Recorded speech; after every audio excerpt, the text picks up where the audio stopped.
वेद के पवित्र मंत्र से आज की ब्रह्म सभा का हम आरंभ करेंगे।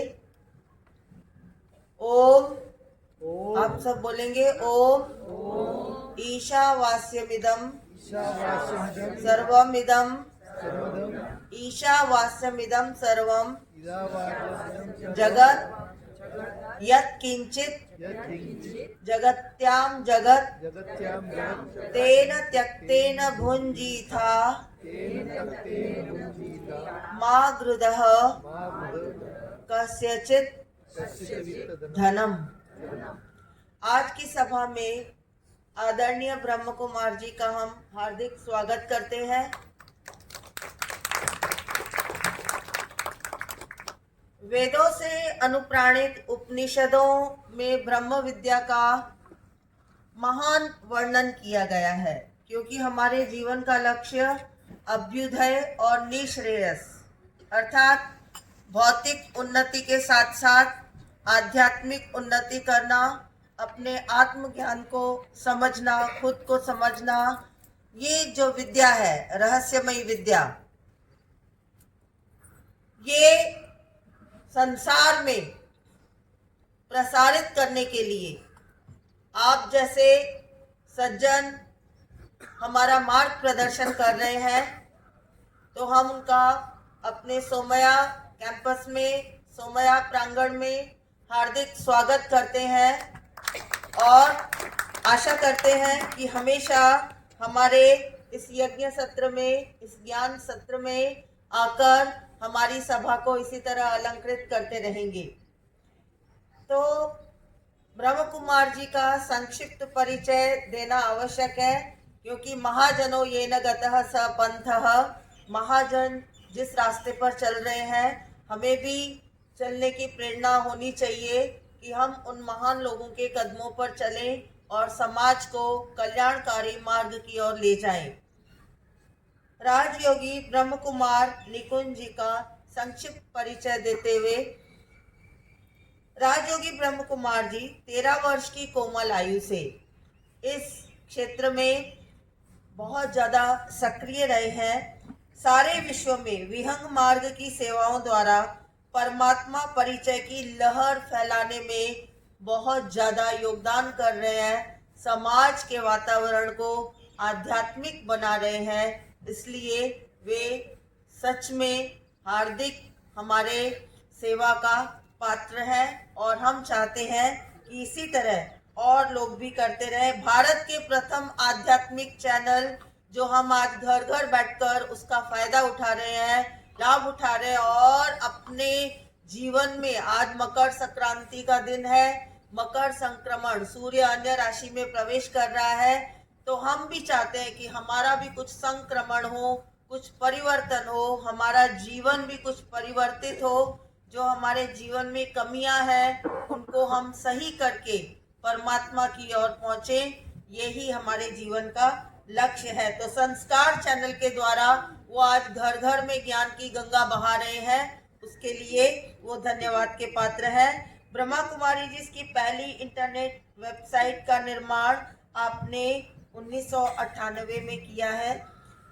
ब्रह्म कुमारी की विश्वव्याप्त सेवाओं की खबर देने वाला सेवा ब्लॉग, जो कि आज इंटरनेट के माध्यम से न केवल देश में, विदेशों में भी हमारी इस लहर को फैला रहा है, जिसके लिए वह पुनः धन्यवाद के पात्र है।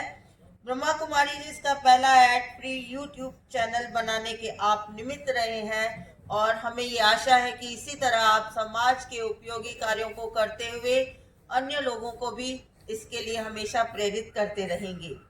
आप एक कुशल लेखक हैं, लेखक चाहिए हमें, क्योंकि लेखक ही हमें अपने जीवन में कुछ सुधारने के लिए अपने लेखों से प्रेरणा देते रहेंगे और स्तंभकार हैं। और आपने 7000 से भी ज़्यादा इस प्रकार के आर्टिकल्स, लेख लिखे हैं जो वाकई में प्रशंसा के लायक हैं।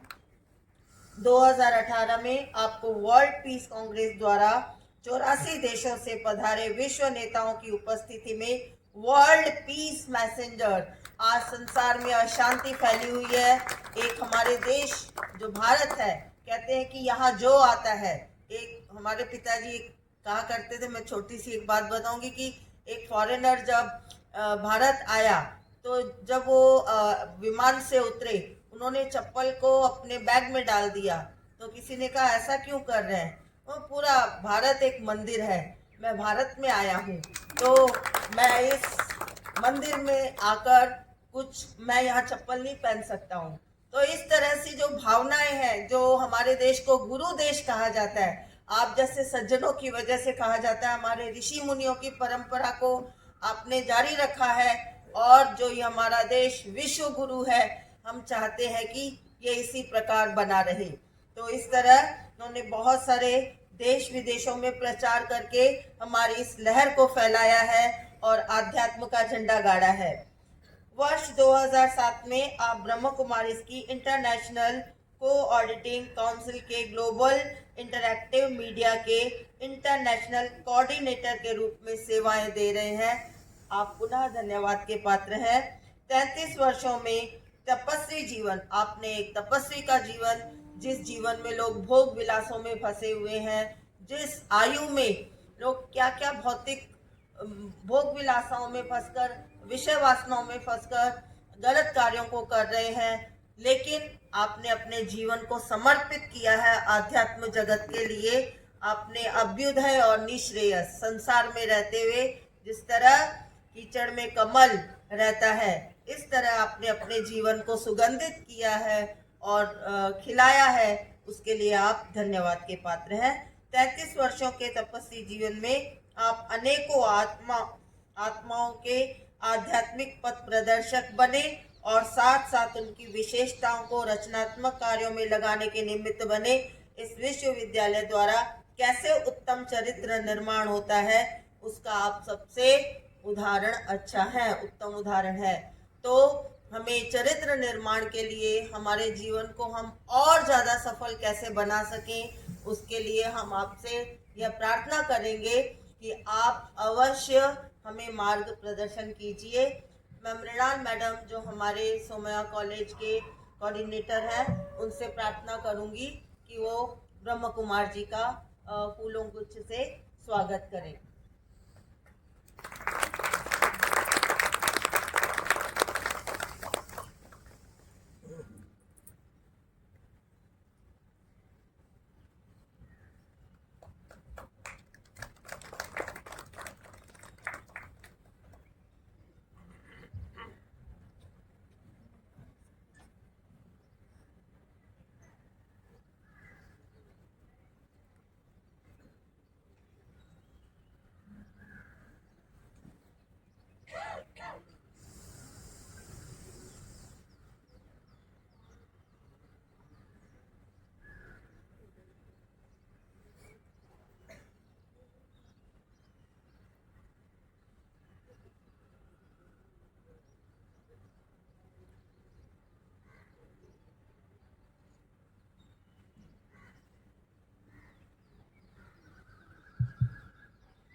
ओम शांति।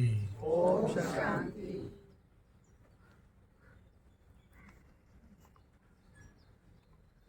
मैडम ने काफ़ी लंबा परिचय मेरा दिया, पर एक बात उस परिचय में नहीं लिखा है, जो ये है कि मैं इसी कॉलेज में पढ़ाई किया है, सोमया में। मुझे लगता है कि 1996 के बाद पहली दफ़ा शायद मैं आया हूँ। बीच में एक बार शायद मैनेजमेंट कॉलेज में बुलाया था डिप्रेशन के ऊपर बात करने, परंतु इस तरफ, क्योंकि मेरी कॉलेज यहाँ है आर्ट्स एंड कॉमर्स, तो इसीलिए मुझे खुशी है कि जहाँ हमने शिक्षा प्राप्त किया वहाँ पे फिर से आकर के कुछ बोलने का अवसर मुझे दिया गया है। तो चूँकि मैं लेखक हूँ, इसीलिए बोलता कम हूँ, तो मेरे लिए काफ़ी आसान है, और जो मुझे बुलाते हैं उनके लिए भी बड़ा आसान होता है, क्योंकि मैं समय से पहले ही पूरा कर देता हूँ। तो कई बार ही हमको लोग पूछते हैं कि हमने देखा है कि एक बार माइक मिलता है तो फिर छूटता नहीं है, माइक चीज़ ऐसी है। तो मैं कहता हूँ देखो भाई, हमारा ऐसा है, पिछला लगभग 2007 से जब से मैंने कॉलम लिखना शुरू किया है, तो मानस ही ऐसा बन गया है। तो 350 शब्द, 500 शब्द और 800 शब्द, ये 3 कैटेगरी में मैं लिखता हूँ। उसके आगे लिखने की कोई प्रश्न नहीं है। तो ये जो वाणी के अंदर सारगर्भिकता, क्या आप एक शब्द बोलो और उसमें 10 शब्दों का सार आ जाए, तो ये लेखन में अच्छा सीख जाते हैं। अन्यथा हम देखते हैं दिन प्रतिदिन की जो हमारे दैनिक जीवन में जब कोई बातचीत होती है, मसलन कोई आर्ग्यूमेंट होती है, तो कई बार हमारे बड़े बुजुर्ग वो देखते हैं आपस में इनका आर्ग्यूमेंट हो रहा है, कहते भाई इतना छोटा सा बात को बड़ा क्यों कर रहे हैं। बात कोई बड़ा नहीं करता है, परंतु हम लोगों को आता ही नहीं है कि कम शब्दों में कैसे हम अपनी बात को पूरा करें। वो हमको आता ही नहीं है। इसीलिए सोच सोच के वो 1 से 2, 2 से 3, 3 से 4 बात बढ़ती जाती। तो क्यों फुल स्टॉप लगाना आता ही नहीं। Our life is full of comma. अब फुल स्टॉप लगाना सीखा था फर्स्ट स्टैंडर्ड में, जब टीचर ने बताया था full stop, comma, colon, semicolon क्या है, किसको याद है। वस्तुतः हम में से अधिकांश लोगों को फर्स्ट स्टैंडर्ड में सिखाया हुआ यदि कुछ याद होता था अपना टीचर के द्वारा, तो आज समाज जो है उसका चेहरा कुछ अलग होता। तो मुझे ये भी याद है, मेरा फर्स्ट स्टैंडर्ड की जो टीचर उसका नाम क्या था। मेरी टीचर का नाम था एलिस टीचर, जो मेरी फर्स्ट स्टैंडर्ड की क्लास टीचर। मुझे ये भी याद है, उन्होंने मुझे सिखाया था फुल स्टॉप कैसे करना, कॉमा कैसे करना, कॉमा क्यों करना चाहिए, फुल स्टॉप क्यों करना चाहिए। तो साधारण भाषा में जब किसी बात को ख़त्म करना है, when you want to complete a sentence, तो फुल स्टॉप लगाना पड़ता है। पर आज समस्त विश्व में कोई फुल स्टॉप लगाना ही नहीं चाहता। हमको पूछते हैं, अभी पिछले हफ्ते ही किसी पत्रकार ने मेरा इंटरव्यू करने आए थे, आप क्या समझते, ये जो सारा विश्व में इतना युद्ध हो रहा है, ये हो रहा है, वो हो रहा है, इसकी क्या इलाज है। मैंने कहा फुल स्टॉप। ठीक से जवाब दीजिए। ठीक से तो दिया, और क्या बोलूं। इसका एक ही उत्तर है, फुल स्टॉप। बड़े से बड़े विश्व की महाशक्ति जिनके हाथों में है, वो खुद भी इतना बात नहीं समझते कि फुल स्टॉप लगाना चाहिए। तो हमें तो गर्व होना चाहिए कि हम ऐसे देश में हैं कि जो विश्वगुरु था, है और रहेगा। बनने की जरूरत नहीं है भारत को।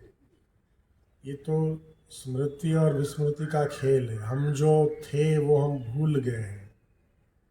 इस वजह से ये सारी जद्दोजहद है। ये अनेक सारे गुरु संत महात्मा हैं, उनको जा के कितनी सारी कथाएं करनी पड़ती। किस लिए?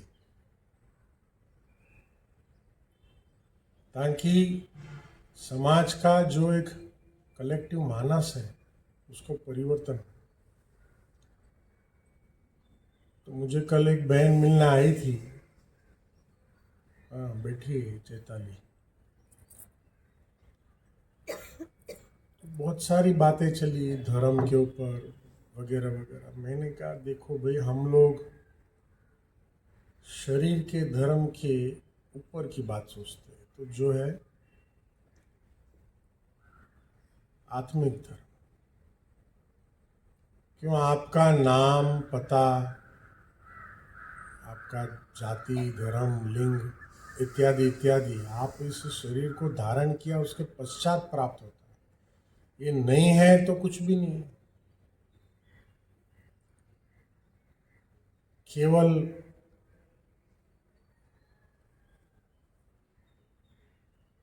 अभी ये इतना सारा ट्यूबलाइट है, इसमें से फ्यूज उड़ गया, कोई रखेगा क्या? रखेगा? तुरंत बोलेंगे जाओ बाजार से नया लेके आओ, बदली करो। इसी प्रकार से आत्मा में तो शरीर की कोई वैल्यू नहीं है। तो मैंने 5 साल अपना कॉलेज के सुमैया में जितना भी कॉलेज के अलावा पढ़ाई किया है, शमशान में किया है। मुझे सबसे अति प्रिय स्थान यदि कोई है तो यहाँ पीछे शमशान भूमि।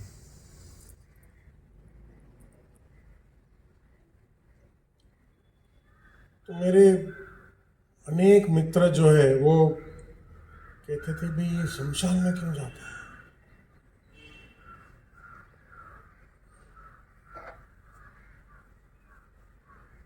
तो लोग सारे दुनिया में भटक रहे, शांति चाहिए, शांति चाहिए, शांति चाहिए। तो परम शांति तो पहले तो शमशान में है कि नहीं? मानते हो? मानते हो? कुछ भी नहीं उधर मूवमेंट। अच्छा, लोग आते हैं तो सोचते जल्दी निकलना है यहाँ से, कोई रुकेगा? तो मैं देखता था अनेक सारे आते थे जाते थे। किसी की माँ ने शरीर छोड़ा, किसी का भाई ने, किसी का पिता ने, तो रुकता कोई नहीं है। तो जीवन का जो शाश्वत सत्य है वो शमशान में है।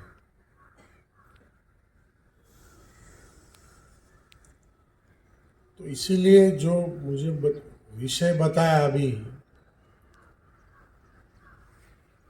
निस्वार्थ प्रेम द्वारा संबंध क्या?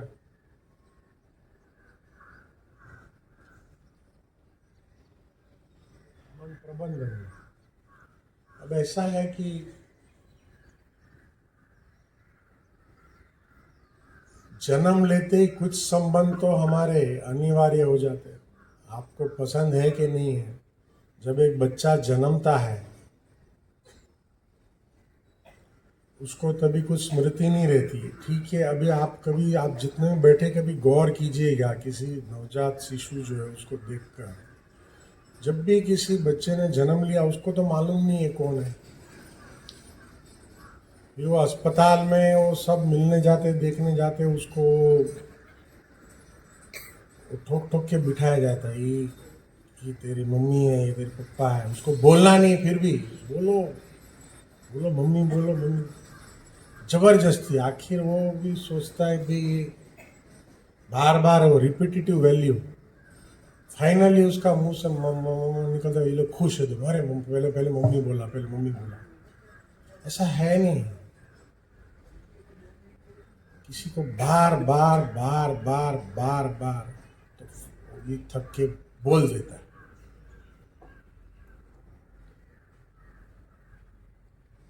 कि उसको तो कुछ याद है नहीं। और जब भी कोई नवजात शिशु जन्म लेता है, आप कभी देखिए, मैंने तो चाइल्ड साइकोलॉजी पे 2 पेपर प्रेजेंट किया है, एक विदेश में और एक भारत में। तो वो जो उसमें मुझे अभी आज तो पता नहीं क्या है, उस पहले के समय में तो झूला होता था वो कपड़े का। ये कभी भी हंसते सोए रहते हैं।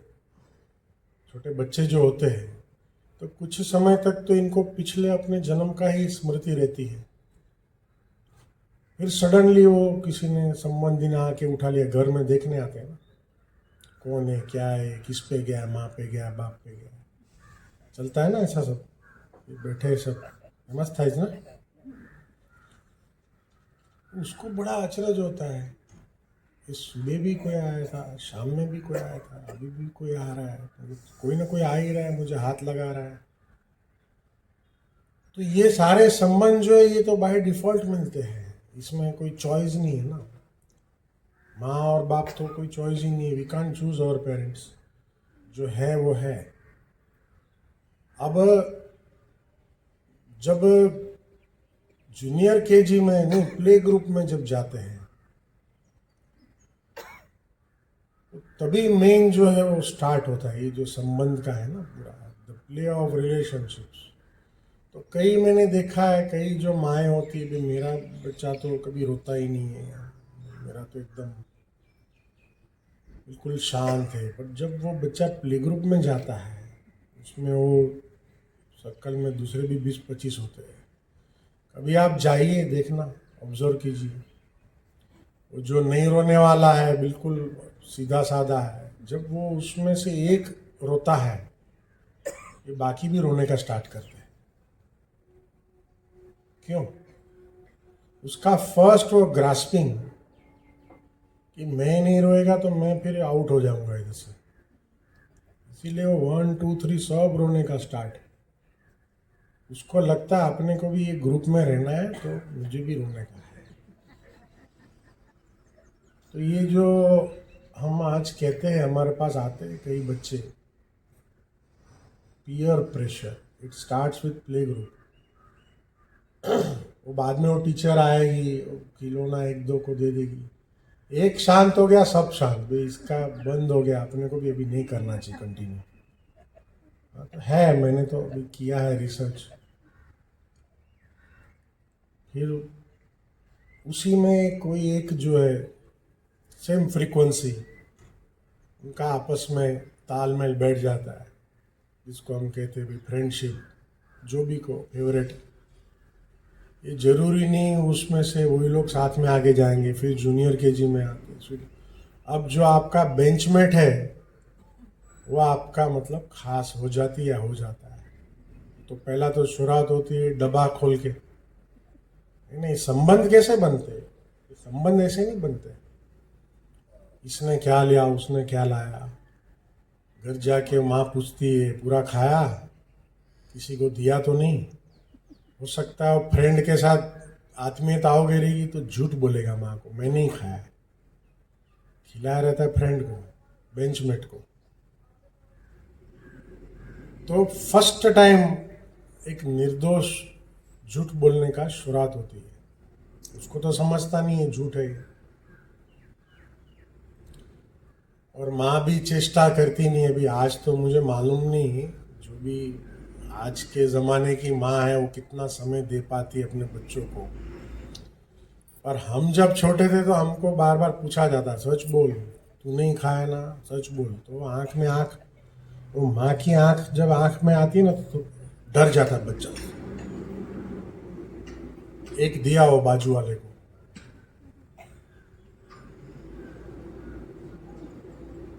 फिर धीरे धीरे धीरे धीरे ये सिलसिला तो जो है, बच्चा एक सर्कल से दूसरा सर्कल, दूसरे से तीसरा सर्कल, तीसरे से चौथा सर्कल, ऐसा होते होते कब वो माता पिता के हाथ से निकल जाता मालूम नहीं पड़ता। तो अब मेन मज़ा तब आता है जब माता पिता कोशिश करते इसको कंट्रोल करने की, और ये कोशिश करता है कंट्रोल से निकलने की। ये सिलसिला हर घर में चलता है, 100 साल पहले भी था, आने वाले 100 साल बाद भी रहेगा। मैं बराबर बोल रहा हूँ ना मैं। उसकी वजह है क्योंकि माता पिता की शुभ भावना होती है भी किधर फंस नहीं जावे, गलत संगत में लग नहीं जावे, और वो बच्चे को लगता है कि भाई ये अभी मैं बड़ा हो गया हूँ, मेरी लाइफ में इंटरफियर कर रहे हैं। तो जिसको हमने नाम दे दिया जनरेशन गैप। ऐसा कुछ होता नहीं है, बट अभी सब बहुत, विश्व में अनेक पंडित हैं, उनको अपना अपना व्यवसाय चलाने के लिए अनेक प्रकार के विषय ढूंढ लाते हैं, उस विषय पे किताब भी लिखते हैं, उस किताब को लिखने के पश्चात मार्केट में भी लाते हैं, और लोग उस किताब को लाखों करोड़ की मात्रा में लेकर पढ़ते भी हैं। बट इसमें होता क्या है,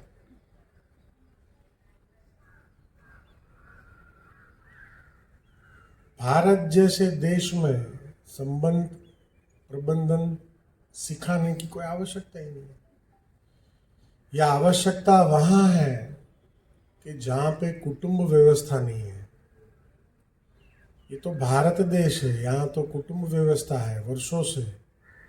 आज भी अधिकांश घरों में बच्चे माँ बाप के साथ रह रहे हैं।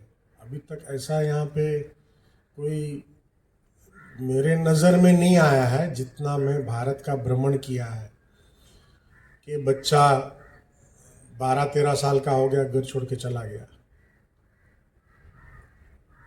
तो जहाँ पर कुटुंब व्यवस्था नाम की एक इतनी वर्षों से चली आ रही परंपरा है, वहाँ पे क्या सिखाने की जरूरत है। पर दुर्भाग्यवश इस बात का खेद है हमें कि समय ज्यों ज्यों बीतता गया त्यों त्यों इस कुटुंब व्यवस्था में अनेक प्रकार के परिवर्तन आ गए। मसलन आज हमारे बच्चों को कितनों को मामा मामी, नाना नानी, चाचा चाची उसका कोई अनुभव होगा? मुझे नहीं लगता, बहुत कम को रहेगा। क्यों? आज के जनरेशन की जो जीवन है वो फ्रेंड्स के इर्द गिर्द घूमती है। ये जो संबंध है सब फूफी फूफा, किसी को कुछ इंटरेस्ट ही नहीं। तो we have a generation with zero EQ, emotional quotient ही नहीं है। वो भावना का जो मीटर है वो इतना लो है। तो ऐसे में ये बात कुछ हद तक समाज के लिए चिंताजनक है कि हम एक ऐसी पीढ़ी को बड़ा कर रहे हैं जो आगे चल के हो सकता है अपना माँ बाप को भी रिकग्नाइज नहीं करे। कुछ हद तक तो ये चीज़ आज हम देख रहे हैं कि ये होना शुरू हो गया है।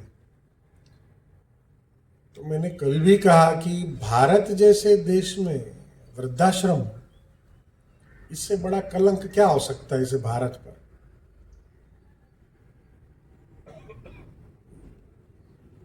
वृद्धाश्रम और बन रहे हैं। यदि आप सरकारी आंकड़े देखेंगे तो भारत में पिछले 10 वर्षों में वृद्धाश्रम जो बने हैं उसकी परसेंटेज लगभग 175% से भी ऊपर है।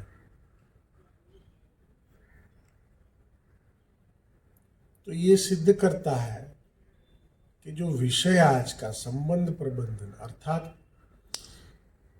जो हम कहते हैं संबंध, ये दो चीजों से बना हुआ शब्द है, सम और बंध। सम अर्थात समानता, बंध अर्थात बंधन, जिसको आप सरल शब्दों में कह सकते हैं। एक ऐसा बंधन जिसमें समानता है, एक ऐसा बंधन जिसमें समभाव है। तो जब मूलतः अर्थ सहित वो चीज रही ही नहीं है, हर कोई चाहता है मुझे इंडिपेंडेंट बनना है, मेरे मार्ग में कोई आओ नहीं, मुझे कोई पूछो नहीं। तो जब दशा ही ऐसी है तो दिशा कैसे मिलेगी? तो इस वजह से आज हम देखते हैं तो हमारे पास टीनेजर बच्चे बहुत आते हैं। डिप्रेशन क्या है चीज? डिप्रेशन कुछ नहीं है, परंतु हमारे ही अपनी कुटुंब परंपरा में आए परिवर्तन का रिजल्ट है। प्यार और स्नेह की कमी है, आपसी सद्भाव, संबंधों में जो मिठास होनी चाहिए उसकी कमी है। तो इसीलिए उनको बुलाते हैं की टू गुड रिलेशनशिप में। यहाँ की इज विथ यू, यहाँ वहाँ चाबी आप ढूंढ रहे, आई डोंट हैव। कुछ संबंध आपने बनाए हैं, उसकी चाबी आपके पास है। तो इसीलिए मैं कहता हूँ, तो मैं सोच रहा था कि इसका सर्वश्रेष्ठ उदाहरण क्या है। जो मैंने कहा कि बड़े बड़े जो पंडित हैं वो कितनी बातें बड़ी बड़ी बताएंगे, दिस दैट, सब सारे लोग खुश हो जाते हैं। मैं कहता हूँ संबंध प्रबंधन, good relationship, key to good relationship, it is very much in your home and very much in your kitchen. Kitchen समझो જ ને, રસોડામાં. भाई माँ से ज़्यादा कौन सिखा सकता है संबंध प्रबंधन. तो मैं तो प्रति सतगुरुवार हमारे पास परमात्मा को भोग लगाया जाता है. तो गत 2 वर्षों से जब से लॉकडाउन लगा तो मैं भी प्रति सतगुरुवार कुछ न कुछ भोग का पदार्थ बनाता हूँ, कुछ प्रसाद. तो इस गुरुवार बना रहा था, मैं सोच रहा था, आज आ रहा था तो आप लोगों को मैंने कहा बता ही देता हूँ इसकी इजी तरीका क्या है. ये यहाँ वहाँ बहुत टेक्निकल बातों में उलझने की जरूरत नहीं है. Make it more simple. तो मैं देखा, मैंने अभी गुरुवार को ये चीज़ बनाई, ठीक है. तो ये क्या है, सोचा किससे बनता है. दो चीज है, ठीक है. સ્કૂલનું તમને યાદ નથી ને, એટલે બધું એક્સપેરિમેન્ટ બતાવું છું તમને. क्या है, શું છે આ ગોળ છે ને, ये ऐसा है, थोड़ा पत्थर जैसा है. क्या है, શું છે, हमारा છે, ठीक है. अब ये ऐसा है, लूज. इसका और इसका क्या मेल, अभी बनेगा क्या लड्डू इससे, बनेगा हमारा आने साथ बने. हम શું જોઈએ આને, આ બંનેને આ થવા માટે શું જોઈએ, અગ્નિ જોઈએ. अग्नि पण केवी केटली, ठीक है ना. तो देखो, जब गुड़ को डाला जाता है तो उसको अमुक टेम्परेचर पे पिघलाया जाता है. आपने बहुत फास्ट कर दिया, काला हो जाएगा, कड़वा हो जाएगा. तो उसको लो मीडियम या मीडियम उस पर पहले पिघलाते हैं. जो ही वो पिघल जाता है, देखते हो कड़क हुआ क्या, तुरंत गैस बंद करके डाल करके हिला के ना, वो गर्म है तभी उसको बनाना पड़ता है. अभी गर्म में कैसे हाथ डालने का, तो थोड़ा पानी में ऐसा वो करके वो डाल के ऐसा ऐसा करके तो बन जाता है. अब वही दो चीज़ देखो ये कैसी हो गई है. अब मान लो इसको ज़्यादा पका लिया, तो कोई खाने वाला उसका दांत ही टूट जाएगा, तोड़ ही नहीं पाएगा. बराबर है ना. खाते टाइम बोलेगा ये कैसे बनाया है, इतना भी समझता नहीं है. कहने का भाव है,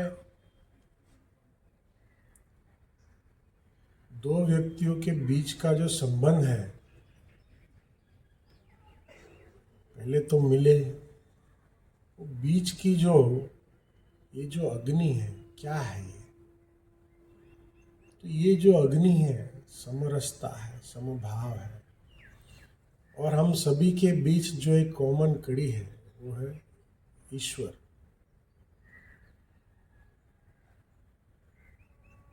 न अग्नि ज़्यादा होना है न कम, इसी के साथ साथ न गुड़ ज़्यादा होना है न कुरमुरा या तिल का बनाता है. देखो, अगर दो में से कोई भी ज़्यादा हो गया तो लड्डू बनेगा नहीं, बार बार वो अलग हो जाएगा. तो इसीलिए जीवन में key to good relationship is what, balance. And how to achieve balance, there is only one way to achieve balance. जो मैं सदैव कहता हूँ, यदि आप चाहते हैं आपके संबंधों में सुख शांति सदैव रहे, तो उसका एक ही उपाय है, डोंट एक्सपेक्ट. जहाँ आपने अपेक्षा रखी वहाँ से दुख की शुरुआत हो जाती है.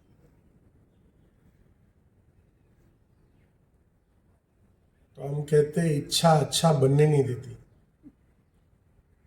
इसीलिए माँ बाप का काम है, बच्चों को जन्म दिया, अच्छा परवरिश दिया,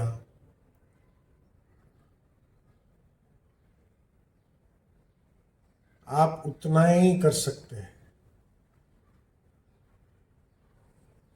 the best parenting is never advise your kids. बच्चों को सलाह मत दो, वो हमारे से भी ज़्यादा समझदार है। और सलाह तभी देनी है जब वो मांगने आए, ओनली ऑन डिमांड। इसमें माँ बाप का भी स्वमान रहेगा और बच्चों को भी वैल्यू रहेगी। तो आज घर घर में समस्या क्या है? तो बच्चे कहते सारा टाइम कटकट कटकट कटकट, આ લોકોને કટકટ બહુ છે। તો તમે બોલવાનું જ બંધ કરી દો, પછી જો 2 દાડા પછી આવશે 4 પગે। देखो, हर एक को प्यार चाहिए, भाई जानवर को भी चाहिए। घर में जो रखते हैं वो जो पेट, वो मालिक जब आएगा तो उसको आके आगे पीछे घूमेगा, चाटेगा, ये इसके सिर पे घूमेगा, हर एक को चाहिए। गुजराती में कहते हैं पंपाड़ू। तो जब जानवर को चाहिए तो इंसान को तो उससे ज्यादा चाहिए, but only on demand. Without demand होता है तो वो थोड़ा, आजकल मैं देखता हूँ, हम गए थे किसी कार्यक्रम में, तो एक बहन थी, उसके पास एक छोटा सा कुत्ता था। वो ज़्यादा ये उसको कर रही तो बिल्कुल वो दूर चला गया। मैंने कहा भाई इसको क्या हो गया? बोला इसको ज़्यादा मैं ये करती हूँ ना, इरिटेट हो जाता है। कुत्ता भी इरिटेट हो जाता है। बोला आपका है? बोला हाँ। कितने साल का है? बोला 5 साल से मेरे पास है। जानवर भी इरिटेट हो जाते हैं, सोचो तो इंसान कितने इरिटेट होंगे। तो इसीलिए ये जो मोह है, अटैचमेंट है, वो माँ का ज़्यादा होता है। बेटा आ कह बोलू कह, वो इरिटेट हो जाता है। तो इसीलिए अलिप्त भाव, मेरा है, मैं जन्म दिया है, ये जो हक रखते हैं ना, मालिकी भाव, वो फिर दुख देता है।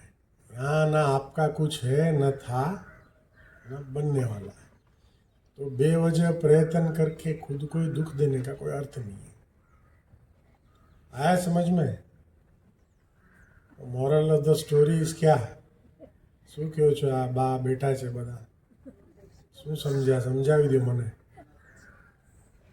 શું કરવાનું? આશા નહીં રાખવાની। आश करे निराश, आशा नहीं रखो। खुद भी मौज में जियो, दूसरों को भी जीने दो। जियो और जीने दो।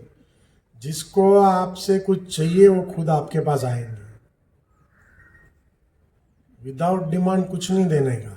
देखो, भगवान भी देता है कुछ विदाउट डिमांड। आप मंदिर में जाते हैं तब मिलता है, हाँ क्या ना? ये भगवान भी देखता है ये। अच्छा, जाके हम क्या सौदाबाजी भी करते, मेरा ये कर दो तो मैं ये कराऊंगा, ये कराऊंगा। भगवान के जैसे बनो ना, इंसान नहीं। मतलब ओनली ऑन डिमांड। ओके, अच्छा, ओम शांति। खुश रहो, आबाद रहो, न विसरो न याद रहो। ठीक है भाई, देखो 7:54 हो गया है, 6 मिनट है अभी।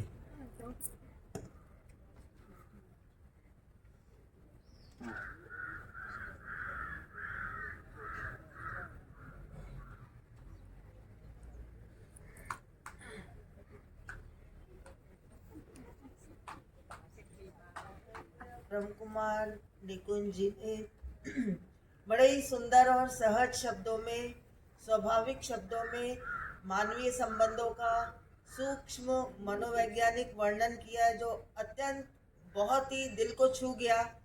और अनवांटेड एडवाइस हम भी माँ हूँ, मैं भी, आप भी माँ है, हम देते रहते हैं ऐसा कर वैसा कर। तो मुझे भी प्रेरणा मिली है कि आइंदा हम निर्लिप्त भाव रखेंगे। और दूसरी बात, ये जो सर ने बताया कि इरिटेट हो जाते हैं, ये बहुत बहुत ही सूक्ष्म उन्होंने निरीक्षण किया है, मनोवैज्ञानिक निरीक्षण किया है इन बातों का।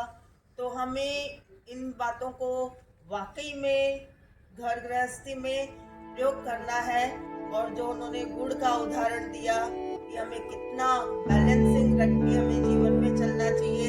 आज हमारा दिन गुड़ का उत्सव भी है, तो वो देखकर हमारी इच्छा हुई है कि हम इनसे प्रसाद लेंगे इसका। तो इन्हीं शब्दों के साथ हम उनका हार्दिक स्वागत करते हैं। और सबसे ज्यादा खुशी मुझे ये हो रही कि हमारे कॉलेज के